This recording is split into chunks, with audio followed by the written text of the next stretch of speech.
Alright, morning everyone. Welcome back to Compound Interesting.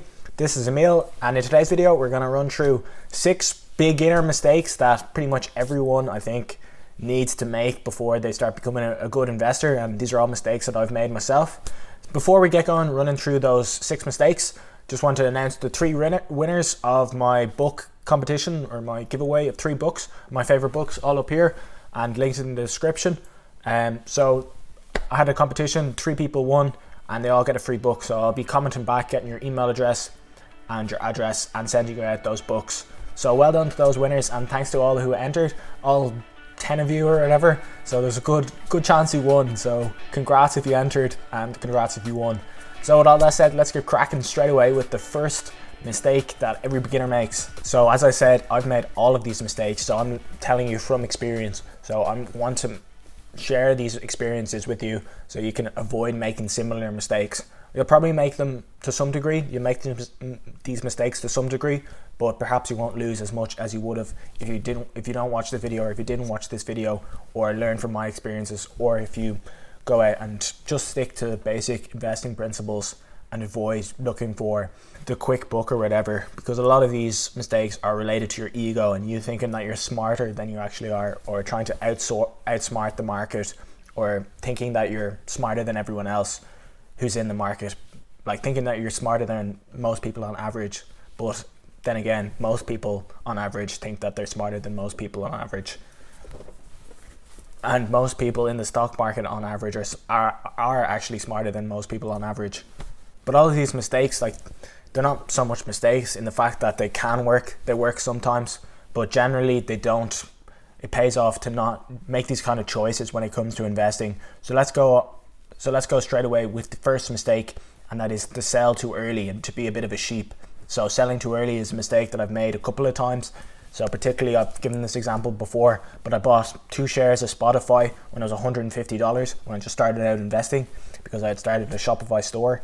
I love Shopify. I thought it was a great product. I thought it was such amazing software, and I just thought, oh, this is so good. Like, this company is going to do extraordinarily well, without really digging into it. Obviously, Shopify is extraordinarily highly valued, probably overvalued. But basically, I bought 2 shares. It doubled. It went to 300. I sold some of my shares. I think I sold half a share. Then it doubled again. Went to 800, sold another half a share, and now it's like 1100. So I still have my 1 share, but imagine I had 2 shares. I've lost a few €100. I know it's not a huge amount to a lot of you, but imagine you had bought 100 shares and you had sold 50% of them, and the stock had 10x. So yeah, Shopify 10x almost since I bought it, but I've sold half of my stake in it along the way. Now, some people think, oh, that's just taking profits, there's no problem with that. Yeah, if that's your strategy, you're never going to make sick gains. But but yeah, if some people have a rule, like, if my stock doubles, sell. And I don't think that's a good rule at all to have. If your stock doubles, and now you think it's overvalued, then okay, maybe, yeah, then it's fair enough to sell. But if your stock doubles, that doesn't mean it's overvalued now. You have to reanalyze it at the new stock price and determine whether it's overvalued or potentially still undervalued. So a stock doubling doesn't mean you should sell. First mistake. Alright, second mistake beginners make is trading, or trying to get in and out of stocks over a short-term basis. Now, some of my friends have done this, I've done this. I did this with Bitcoin a lot, so I started investing in Bitcoin, and I thought, oh, it went up a lot today, so I'm going to sell a little bit and try and buy back in a bit cheaper tomorrow. I didn't really do well doing that, and especially not using any technical analysis, just going out and thinking, oh, it's probably going to go up tomorrow, or it's probably going to go down tomorrow, or whatever. Like, if you have no reason, if you don't do any technical analysis, if you're not a trader, don't try and trade. Just long-term investing is so much less of a headache. Trading is such a headache. It's so stressful.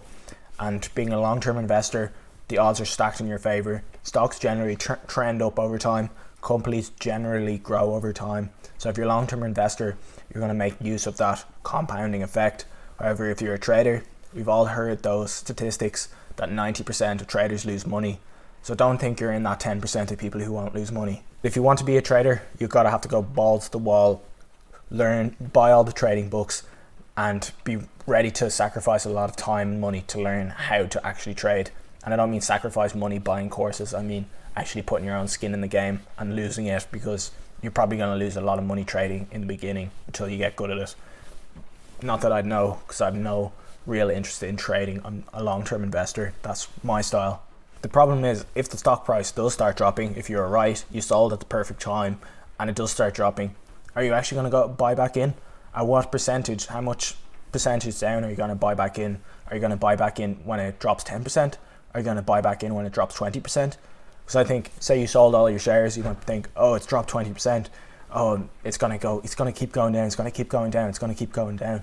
And you never buy back in, and you've basically, then that stock rebounds and goes to the moon, and you've missed your opportunity. So there's a lot of psychological problems that comes with trying to trade in and out of stocks. And you never know, some piece of news might come out about that company that just sends it straight to the moon the minute you sell, or some earnings that are just smash all expectations and the stock price roars. Alright, if you're enjoying this video, please smash the thumbs up button. It would be really, really appreciated.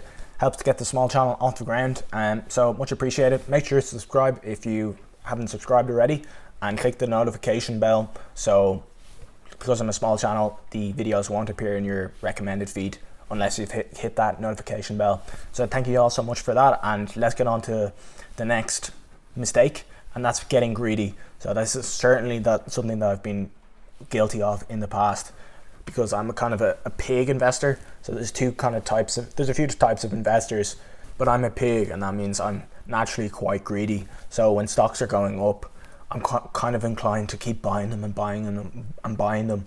So this happened to me during the Bitcoin crypto bubble in 2017.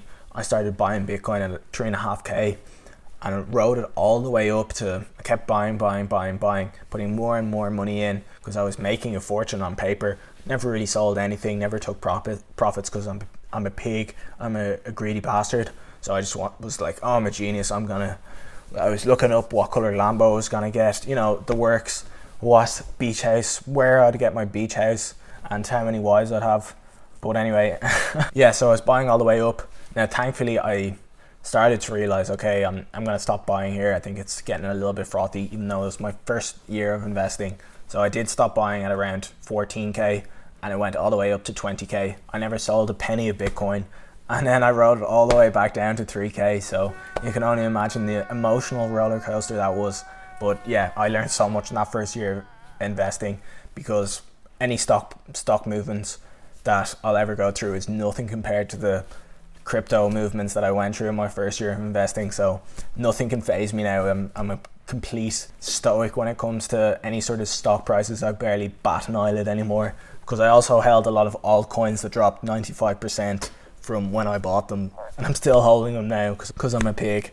So yeah, that's the next mistake. Don't be greedy. If a stock price is going up, like for me, it's very, very hard for me to sell and take profits. So you don't have to sell, like I mentioned before. Sometimes it's just better to just buy and hold for the very, very long term until you actually need the money in 20, 30 years. That's the best advice for most people. But some people like to take profits, so maybe take a little bit of profit if you start to see that something's going into a bubble. But I don't think you should really be taking profits if something just makes a little gain. But if something's starting to go into a bubble, it's probably a good idea to start selling, but who knows when there is a bubble.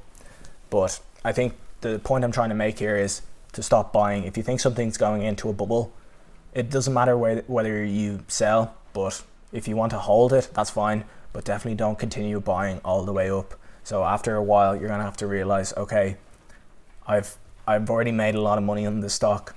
It can't go up forever. Stop buying it right now and just be calm, be patient, and be happy with the gains that you're making already. Don't FOMO into any stocks or any investments that you've made that have gone up a lot. Don't just FOMO in and keep buying and buying and buying. Or if you see other people making loads and loads of money, don't be greedy and just FOMO into it. You have to actually research and believe in it. And maybe you can put a little bit in, but be very careful if you're ever buying into a stock or a cryptocurrency or in any sort of asset class that is gone into some parabolic growth phase. Just be careful. All right, so mistake number 4. This is the only mistake on the list that I've never made, and that isn't because I'm smart. That's just because I couldn't make this mistake, really. So mistake number 4 is to never short a stock especially if you're a beginner. Maybe if you're a more experienced investor, you can perhaps short a few stocks, but for the most part, beginners definitely don't want to be shorting stocks. And the reason I've never shorted a stock is because it's quite hard to short stocks in Ireland. If you're from the US, you can short on Robinhood, or you can short in most you can short US companies in most brokerage houses, but it's not so easily available in Ireland to short company shares. So why don't I like shorting companies, or why wouldn't I recommend that? Well, basically you're doing the inverse of buying into a company. You're borrowing the shares, selling them straight away, and you owe those shares, so you have to buy those shares and give it back to the people you borrow the shares from. So for the whole time that you've borrowed those shares, you have to pay interest on those shares. So time is stacked against you. You need the stock to move downward really fast, or as fast as possible, and you could be waiting a while. Even if you're right, even if the company is way overvalued, it's gonna go down, you could be waiting a year for the stock price to actually reflect what happens, because stocks aren't rational in the short term, they're rational in the long term. Stocks can be way undervalued for a long period of time, or way overvalued for a long period of time, but eventually they'll find the fair value. They'll generally trend towards their fair value over time. So the next reason I'd never recommend shorting a stock is because it's the inverse, like I said, of buying a stock. So when you buy a stock, the most money you can lose is 100% of your money. If I buy $100 worth of stock and the company goes to zero, the company goes bust, I lost all my money. Okay, I lost 100% of my money. That's pretty bad, but when you short a stock, you can lose an infinite amount of money. So when you're shorting a stock for $100, you're essentially borrowing the shares for $100, selling those shares immediately. So now you have $100, but you still owe that $100 of shares. So now if those $100 of shares, if the company starts doing really, really well, and now those $100 worth of shares, it now does a 10x and is worth $1,000 of shares, you just lost 1,000% of your money. You now have to pay $1,000 back to your broker, or else you're going to lose all the stocks in your portfolio. And the max that you stand to gain is 100%. So the max you stand to gain is that $100. If the company goes bust, you can keep those $100, and you don't have to give back those shares to your broker, because the company's obviously gone bust. So you got a free $100. When you buy a company in the classic sense, just long a company, if you buy a company stock, you can essentially earn like a crazy amount of money. So if I buy a stock for $100 and it goes to $10,000, I've just made $9,900. So in summary, shorting a stock, you can lose way more money than buying a stock, and the gains that you can make from shorting a stock are way lower than the gains that you can make from buying a stock. So the odds are stacked against you as well, because also stocks are more likely to go up than to go down. Alright, so mistake number 5 is not researching companies properly and just having loads and loads of stocks. So this is a mistake. One of the mistakes I've probably made the most, because I have a ridiculous amount of stocks. So the problem is that I thought watching a couple of videos counted as research into a company, and if I watched a few videos, kind of had a feel of the company, and I think it's a good company or whatever, that gives me the right to go and buy the stock. Now I've ended up with like 30 different stocks in my portfolio. I don't know much about a lot of them, so I'm starting to sell a lot of them and just get into the stocks that I've actually researched, just put more money into the stocks, consolidating my portfolio into the stocks I actually know and love. So particularly for a beginner investor, it's probably a better idea to actually fully research a few companies and find the ones that you have really high conviction about and put a lot of money into them, instead of spending or putting a lot of money or spreading a lot of money out across a lot of different companies that you haven't fully researched. And if you don't know how to fully research a company, I'll leave one of my videos, how to research a company. Bit of a long one, good for beginners though. So it gives you a clear picture on how I research a company, but maybe not how other people do it. So how many stocks should you have in your portfolio? Personally, I wouldn't put a specific number on the amount of stocks you should own, but I think as long as you've actually put in a lot of time and research into that company and you have high conviction in that company, It doesn't matter how many companies you have in your portfolio. That's up to you. As long as you have high conviction in those companies. So if you research 10 companies, you might find 5 that you like, that you have high conviction in. But if you research 100 companies, you might find 50. If you research 1,000 companies, you might find 500 companies that you have high conviction in and a really strong knowledge in. So I wouldn't really put a number on it. I would just say, if you have high conviction in that company and you've researched that company well, then you can put it into your portfolio. But the problem is putting loads of stocks that you haven't fully researched or they don't have high conviction in into your portfolio. So for me, I'll probably have somewhere around 20 stocks in my portfolio at any one time. I think that's probably a good number for me, for the amount of companies that I like to keep track of and to have high conviction and research into. But 20 is quite a lot, I'd say, for most people. But because I obviously make YouTube videos, I love researching companies, and I'm kind of a nerd when it comes to stocks. So that mightn't be you, or you might be even more of a nerd than me when it comes to the stock market. So you have to make up that decision yourself. All right, so the final point, or the final mistake that people make, and it's not being a pig, it's being a sheep. And what I mean by being a sheep in the stock market is that you're always too scared to actually go in and buy a stock. Sheep are basically always scared of the stock market, and they're always scared to lose a bit of money. They're too scared to risk some money, or they've seen something on the internet or on TV that says the stock market's overvalued, the economy's going to crash, there's going to be a recession next year. The stock market's been overvalued for 20 years. Apart from the great financial crisis, like on any kind of price multiple metric, the stock market's been overvalued compared to previous years for a long time. But these people, they're always waiting for a dip in the stock market that never comes. And when it does come, they're like, oh, well, it's obviously going to dip further. There is actually a recession going on. Now is not the time to be buying stocks.